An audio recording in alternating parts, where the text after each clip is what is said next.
Making the top stories this afternoon, 20th COVID death recorded, false information makes contact tracing difficult in St. Lucia, and Ohio police accused of racial profiling and police brutality. Hello and welcome to the ZIZ Midday Newscast. Today is Tuesday, October 12th, 2021. I am Mervan Thompson and we do apologize for the delayed start. First up in national news, there are now 20 deaths in the Federation as a result of COVID-19. This new death was confirmed on Monday's situation report issued on Tuesday by the Ministry of Health. The report also states that 23 new infections were identified, amounting to 984 active cases, and there are 1,431 recovered cases. There have also been 2,435 cases identified since March of last year. The 20th death is the 7th death counted for the month of October. Persons are encouraged to follow all COVID-19 protocols, including non-pharmaceutical measures. The Federation of St. Kitts and Nevis formally established diplomatic relations on October 10, 2021 with Burkina Faso and also signed a full reciprocal visa waiver agreement in a brief ceremony held in the margins of the 60th anniversary of the Non-Aligned Movement Summit in Belgrade, Serbia. Honorable Mark Brantley, Minister of Foreign Affairs, signed the joint communique and visa waiver agreement with His Excellency Alpha Barry, Minister of Foreign Affairs of Burkina Faso. In remarks, Minister Brantley said, quote, "Today's signing is a significant one as the Federation continues its thrust to expand its diplomatic footprint, particularly in Africa," end quote. He recalled that St. Kitts and Nevis has supported Burkina Faso in the past and will continue to do so in the spirit of mutual friendship. His Excellency Alpha Barry expressed his delight for the opportunity to meet Minister Brantley again, as well as to take this important step in formalizing relations between the two countries. St. Kitts and Nevis referees have been chosen for the FIFA World Cup qualifiers and one for an upcoming CONCACAF tournament. We hear more in this report from SKNFA media consultant Andre Huey. Two football match officials from St. Kitts and Nevis were featured in FIFA World Cup qualifying matches on Thursday.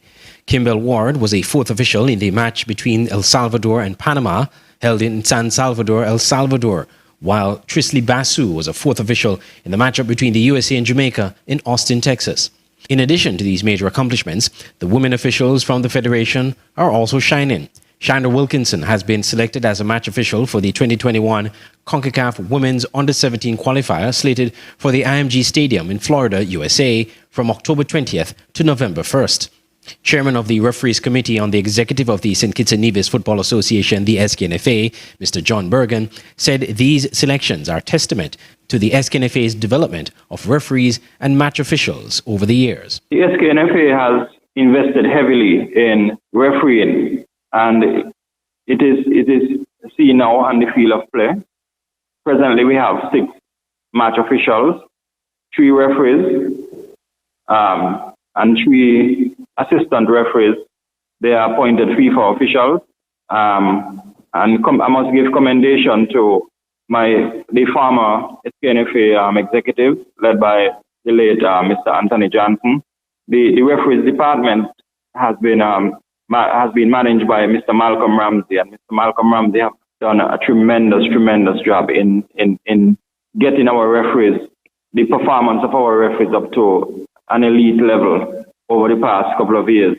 And he's assisted by Delroy Jeffords, the referees department assistant manager, and also Macefield out of Nevis, who is a referees instructor. Mr. Bergen also revealed that a number of match officials recently passed a fitness test.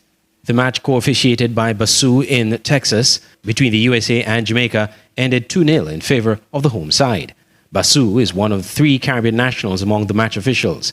The referee was Rion Radix of Grenada, and the second assistant referee, Iroots Appleton, is from Antigua and Barbuda.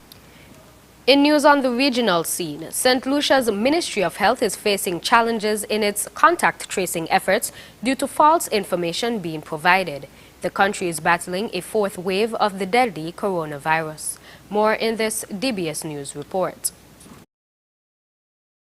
Contact tracing can break the chains of transmission of COVID-19 through the rapid identification, isolation, and clinical care of cases.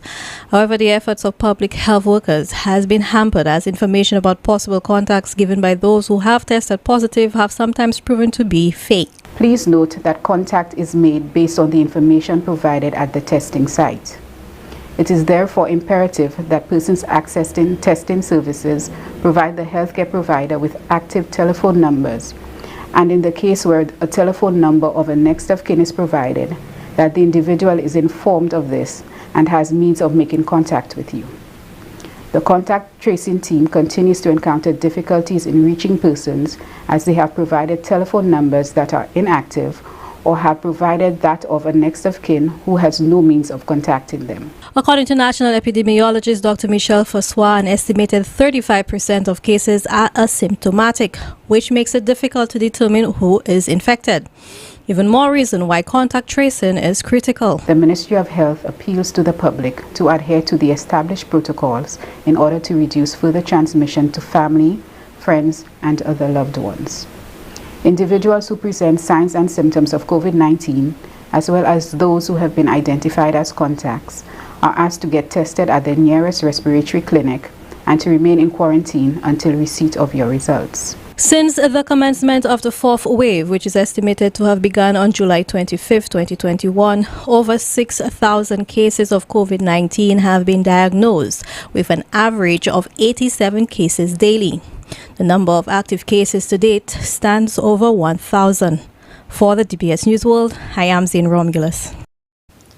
In Jamaica, the Marie Atkins Night Shelter held a second vaccination drive for the homeless on Sunday. Delroy Williams, Mayor of Kingston, was present to share how the homeless community is being catered to during the COVID-19 pandemic. More in this CVM Live news report. Honing in on the homeless population, the Ministry of Health and Wellness held a second vaccination blitz in Kingston on Sunday. The single-dose Johnson & Johnson vaccine was being administered at the Marie Atkins Night Shelter and would render the homeless fully vaccinated. Mayor of Kingston Delroy Williams hopes to see 60 people being vaccinated on Sunday, bringing the total number to 120. He says that protecting the homeless community is a significant step in controlling the spread of COVID-19. It's important for us as a municipality as we take every step to protect them and to educate them and to clarify any questions that they have. So today, as was the previous program, today has been going very well. A small cluster of cases in the Vineyard Town Homeless Center last year was quickly managed by the Health Ministry and led to a decision to halt admission into the shelters in Kingston and St. Andrew. This would further protect residents and workers. The mayor reminds that currently only temporary lodging can be accommodated. You would know that at the beginning of the COVID pandemic, we did take a decision not to allow new admissions to various facilities, and that was a decision taken with the government, and that was in an effort to protect the persons who were already residents. The decision remains under review and may change depending on vaccination take-up among the homeless. The mayor is pleased with the overall management of COVID-19 in the facilities by members of staff and looks forward to other ways his municipality can continue to provide for the homeless. Janelle Powell, CVM Live. In news on the international scene, a black paraplegic man has accused the Dayton Police Department of racially profiling him and police brutality after officers stopped his car and dragged him out by his hair onto the road after hearing the man could not use his legs. More in this report.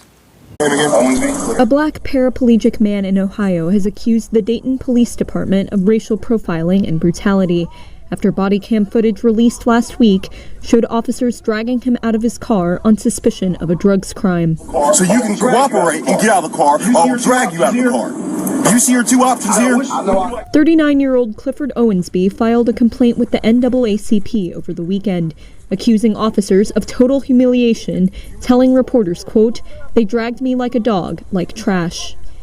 Dayton police said officers had been observing a suspected drug house, stopping Owensby after seeing him depart from the house in his car. Body cam video shows Owensby handing over his identification, which police said revealed he had been convicted of illegally possessing drugs and guns. The officer then orders him out of the car so it can be checked by a drug-sniffing police dog.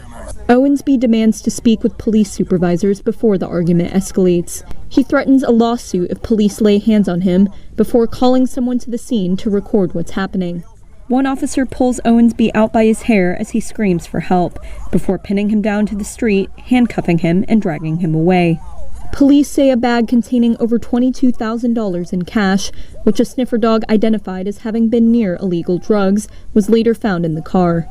Owensby told reporters the money was savings, that no drugs or weapons were found in his vehicle, and that he was not charged with any drug-related crime. Local media said he was charged with resisting arrest. We explained it to you several times.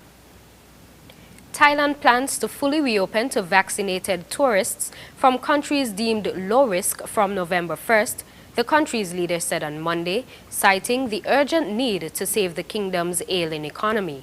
More in this Euronews report. It's a lifeline for Thailand's struggling tourism industry. The Prime Minister announcing that from November, the country will welcome fully vaccinated visitors without the need to quarantine from nations deemed low risk.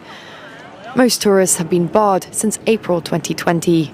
We have concluded a list of at least 10 countries whose nationals won't have to undergo a quarantine. The list includes the United Kingdom, Singapore, Germany, China, and the United States of America.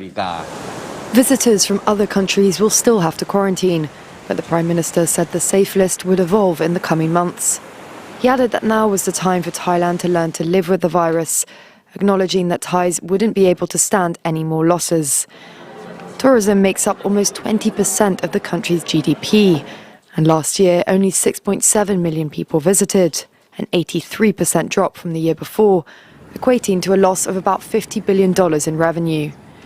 In July, Thailand tested the waters by reopening the popular resort province of Phuket to fully vaccinated visitors without quarantine.